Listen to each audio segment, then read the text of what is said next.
How you doing, Henry? Yeah, Henry, I'm really excited to have you as my driver. You know, I'm one of the only superintendents in the state of Michigan that actually gets a driver.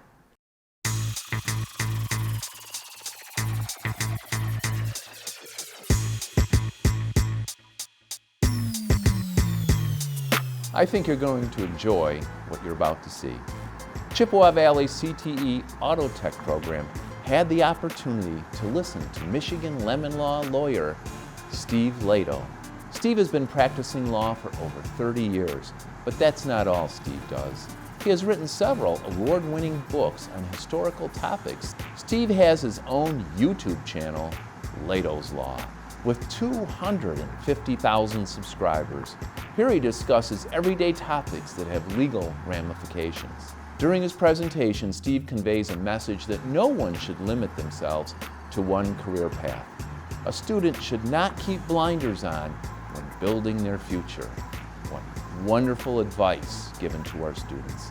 Hope you find Steve's presentation as fascinating as I did. We got about 3 hours, Henry, before we got to be there, so I'll tell you what.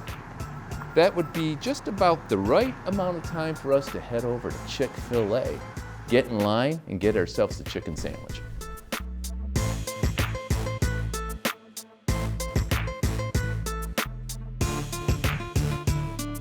All right, first we're going to learn about Preston Tucker and his efforts and his dream to build an extremely safe car, the Tucker. Let's check it out.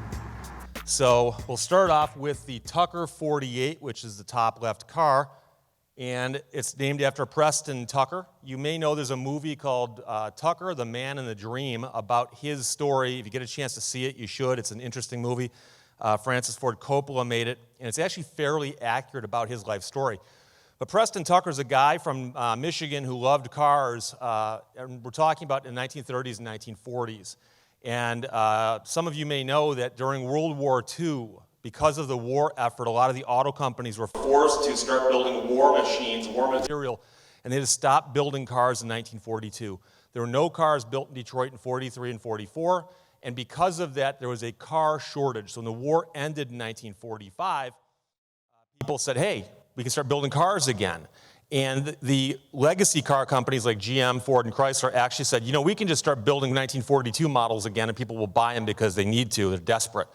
Preston Tucker was a salesman and a machine guy, and he understood there's going to be a hole in the market where he could jump in and build cars and possibly start his own car company, because even then, the big three had a monopoly on cars in America. So Preston Tucker was a guy who loved fast things. He spent a lot of time at the Indianapolis 500. Here he is at Indy riding a motorcycle, just hanging out. But he loved fast cars. He spent time in the pits. He knew a lot of the guys who built the cars. He befriended a lot of the guys.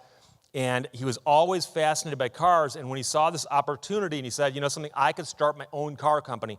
And also as a consummate salesman, he knew that he could raise the money and get people behind it. And he knew that once he built the cars, he could get people to buy them. Now, what makes Preston Tucker so unusual is because he was going to be starting from scratch, he could build the cars any way he wanted to. So, for instance, why were cars at the time front engine, rear-wheel drive? No one really knows. They just developed that way, and they evolved that way, and they'd been built that way for so long that people just thought, well, that's how cars are. So Preston Tucker decided, if I'm going to start from scratch, I can do anything I want. I'm going to make the car aerodynamic. I'm going to put the engine in the back. It'll be rear engine, rear-wheel drive. We'll make it aerodynamic, which nobody was doing in 1945 or 46. And he'll do a bunch of other funky things, including he wanted to put a headlight in the front center of the car, so there'd be 3 headlights. We refer to the center headlight as a Cyclops headlight. And he actually talked to a designer about this, and this is a clay model. And he said, I want to start making cars like this. And he started asking around and talking to people in Detroit. He's from Ypsilanti. And he got enough people who said, you know, if you start building these cars, we will back you. We think it'll work. So he then got some people on board, including a guy named Alex Tremulous. Alex Tremulous actually took that design, modified it a little bit, and they came up with a more marketable looking car. If you look at this car, for instance, you'd have to have the glass curve, for instance, into the roof. That wouldn't quite work. But a lot of show cars are developed that way, where there's things on them that don't necessarily make it into production. So Preston Tucker got some better drawings of the car, and he then went out and raised money from backers. And he actually raised $15 million in an initial public offering, an IPO, in 1947 or 48, which is a lot of money back then. Nowadays, you could raise $15 million in an afternoon just saying you have a new way of having a USB toaster on the internet. Back then, it was a big deal to raise that kind of money for a car company. And so he starts working on this project. He actually gets enough money and gets somebody in Washington to agree to let him lease a factory in Chicago. And this is the Tucker factory. And it's at that point in time the largest enclosed building as a factory, I believe, on the planet. But they had been building bombers, the engines for bombers there during World War II. And now that they're not building bomber engines anymore, the government had this vacant building. So he leased the building, he raised the money, and somebody said, oh, by the way, before you start making cars and starting a company, you're going to have to build a prototype and show people you can actually build a car. So they built a prototype, and this is his daughter smashing a champagne bottle on the nose of the car where they unveiled it at that factory in Chicago. And one of the interesting things about Tucker, I like to tell people that in many respects he's like Elon Musk. I'm not sure if you realize this, but Tesla doesn't advertise. Tesla gets all their advertisement from Elon Musk being in the news or their cars being in the news. No advertising budget. They just get free publicity. Preston Tucker did the exact same thing. Every time Preston Tucker spoke or made an announcement, the press loved the guy. He was funny. He was gregarious. And so when he said, by the way, I'm going to unveil my prototype Tucker 48 at my Tucker factory in Chicago, they had to actually give tickets to people, and the show, in essence, sold out. There was a huge crowd of people who showed up to see the Tucker car, see the Tucker factory. And so this is the prototype Tucker that they built. And it's a whole story going into how they got that built. But they got it built, they showed it, they raised the $15 million, they start building cars. So he wanted the cars, again, like I said, you can't see, but there is a Cyclops headlight where that's champagne bottle smashing it.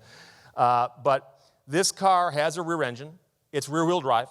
And you might say, I'm not sure if you guys have done the math on this yet, but the reason you want a rear-engine, rear-wheel drive car is that it puts the weight over the driving wheels. The same reason you have a front-engine, front-wheel drive car.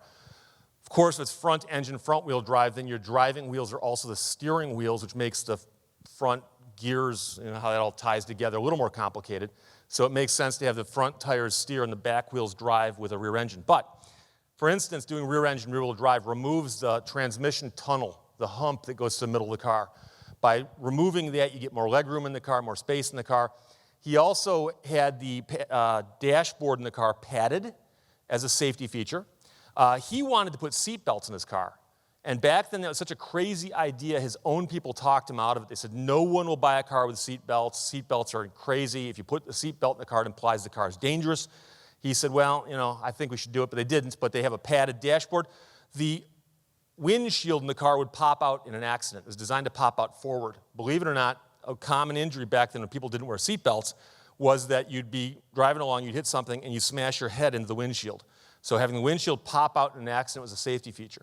And in fact, at one point in time, Tucker sent 3 or 4 of the cars he built in his assembly line down to Indianapolis Motor Speedway for testing. They rented the track for a weekend, and they did some high-speed testing, some distance testing. And one of the cars had a tire blowout, and the car actually did lose control and flipped 3 or 4 times. And the driver got out, walked around, and said, I think the car will still run. They put it back on its wheels, and they drove it back. And so the car had rolled several times and was still drivable. And the driver, I think, hurt his elbow, but that was it. The windshield popped out like it was supposed to, and nobody got hurt, so that's a good thing. So the cars appear to be viable. He's starting to build them. He's doing this at his factory in Chicago. And here's an assembly line photograph of cars coming down. And you'll see they're in various stages of assembly. The very, very top, they don't have the front clip on, and then the bottom 3 cars have the front clip. You'll notice that there's the 3 spots for the headlights.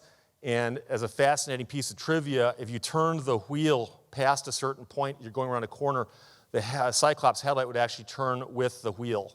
So it would kind of illuminate your way around corners. Again, he thought there's a safety feature. If you think about the technology in 1948, they had to do that with linkage, and it was a pain. And I know guys who collect these cars and have these cars, and they'll tell you that one of the most complicated things on the car is the linkage that controls the Cyclops headlight. So you got to have that. So Preston Tucker starts building the cars. He's actually set people up with dealerships around the country. He's raised money from dealers. He's taking orders for his cars. People are putting deposits on the cars. He's sending the prototype car around the country, doing a tour. Everywhere that car shows up, it causes a sensation. And it's interesting because the other car companies, like I said, are just going to start cranking out the dusted off cars from 1942. And along as it comes this guy who's building these advanced looking cars with these safety features and these different design ideas. And he's actually causing a little bit of friction. But people love Tucker. And everywhere the car goes, it causes a sensation. At one point in time, he takes it to New York City. He has it on display in a building that was so overwhelmed with people that they had to charge admission. And at one point in time, his car outgrossed some of the shows on Broadway. And there's photographs of crowds of people trying to get in to see the Tucker. And they were taking orders for the cars. And you could put money down and order one of the cars. So they are building the cars in Chicago. And here is Tucker himself driving on the streets of Chicago. And anywhere Tucker went, the news followed him. Press loved him. He saw a camera. He got his picture taken. And his pictures often showed up in the news. But something strange happened as he started building his cars. One day he's at his factory and people from the government showed up. And they showed up with badges and subpoenas and they said, "We're here to investigate you." And he said, "Investigate me for what?" And they said, "We don't have to tell you." And they came in with subpoenas and they removed everything from the factory that was paper. All his blueprints, all his bills, all his invoices, all his contracts. They literally hauled all the business stuff out of the factory to where he had to shut the factory down. So he shuts the factory down and nothing happens. And a couple months goes by and he has lawyers calling Washington saying, "What's going on with this investigation?" They go, "We can't tell you. We don't have to tell you." And nothing happens, nothing happens. And then out of the blue, one day, the headlines hit. Gigantic Tucker fraud charged in SEC report. The Securities and Exchange Commission had apparently decided, after reviewing all of their documents that they had taken from his factory and speaking to some disgruntled employees, that Tucker was not actually building cars. He was actually a fraud. And you'll notice they say the car is called a monstrosity. They show a photograph of the prototype he never built, and they claim it's one of his rare edition cars. And if you read that story, it implies that Tucker actually wasn't doing anything but stealing money and pretending to build cars. And the weird part about it is we didn't find out until later how the story leaked. But what happened was they gathered all the information about his factory, and they really couldn't find any crimes that he'd committed, but they had created a report. And they leaked the report to the press. So the Detroit News ran the story, the Free Press ran the story, papers around the nation ran the story, and also a guy named Drew Pearson, who was a talk show host, nationally syndicated, said on his show, Preston Tucker is a fraud. He's stealing money. He's not building cars. So faced with this publicity onslaught, the federal government had to do something, and so they actually put Preston Tucker on trial for fraud, along with his entire board of directors. So it's something like 10 or 12 people being tried for fraud. And at the end of the prosecution's case in chief, when the prosecution rested, Tucker's team stood up and said, "Your Honor, we're not even going to bother putting on a defense. There's nothing to defend here because we are building cars." And that came out during the trial. They were actually building cars. And so without even putting on a defense, they went straight to closing arguments. The jury came back not guilty on all counts as to all defendants. So the jury found out, or determined, that Tucker had done absolutely nothing wrong. Problem, of course, is that while they were on trial, the factory had been shut down since all the papers had been taken from the factory. The factory had been forced into bankruptcy, the company had, and all the assets had been sold off. So the company had been put out of business, in essence, by government regulation, which some people find an odd parallel with some things that happen these days. So here's Tucker walking out of the courtroom, again, waving his hat, smiling. He loves the cameras. But the problem is this man is now out of business. Now, his factory did build 51 cars, even though the prosecution argued and said he was never building cars. And in fact, at one point during the trial, Tucker's attorneys said, "Your Honor, if you'd like us to, we'll bring the cars to the courthouse and show them to the jury." And the prosecution argued that and said, "No, that doesn't prove a point. We still think he's a fraud." So that didn't happen, but the jury found him not guilty. So in later years, Tucker moved back home to Ypsilanti. Here's one of the last photographs of him alive, and this is his big family. He had a business in Ypsilanti called Ypsilanti Machine and Tool that he continued running even after the Tucker Corporation got shut down. And I've interviewed several people in this photograph, including the man sitting on Preston Tucker's lap, John Tucker, who now lives in Ann Arbor. And over on the far right, the woman sticking her tongue out at the camera. I've interviewed her also, and that would be his granddaughter, I believe. Very large family, interesting legacy. But I like to point out to people there are still people today, by the way, who will tell you that Tucker was a fraud. And I say, well, here's the interesting problem. He actually did build 51 cars. He had an assembly line in place that had cars rolling down it when the government shut him down. Of the 51 cars that got built, 47 of them still exist. We know where the other 4 went. The 47 that still exist, if you could find one, but we know where they are, but if you found one in a barn, for instance, that hadn't been run in 30 years, but it's complete, it's worth a minimum of $1 million. $1 million. One of them sold at auction for $3.3 million a few years ago. They do not change hands very often because the people who have them don't want to give them up, but they do run, they are real, and so the biggest knock on them was that he's not really building cars, or he's building cars but they're fake, or he's building cars but they're junk. And here we are. This is a Tucker 48. I took the photograph about 2 years ago, I believe, and the car still runs, and that car right there is probably a $2 million car. So Tucker is a fascinating story about a guy who was trying to go against the big three. He had a bunch of great ideas, but he got shut down, and people always ask me, they say, Steve, why did the SEC go after him? And we know that the SEC was run by a guy from Detroit, friends with the car companies, and there were also a couple senators and representatives in Washington, D.C. who didn't like Tucker because they liked the car companies, because the car companies, of course, donate to their campaigns. We never could quite connect up to prove who did it, but we know that that's what happened. So that's the story of the Tucker 48.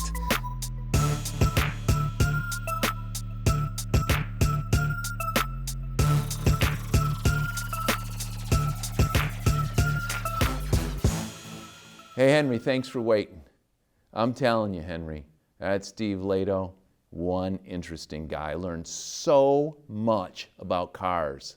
More than I ever knew. Henry, you like cars? Oh, I can tell your tongue is out of your mouth again. You know what, Henry? That makes me think of something. I'm a little bit hungry right now. Hey, let's head on over to Popeye's Chicken. I love that chicken sandwich they serve there. No, you got time. You're going to get home to the kids tonight. It's not a 3-hour wait for a Popeye's chicken sandwich. It's like an hour and a half. Let's head on over there. 19 Mile Road, Henry, let's go.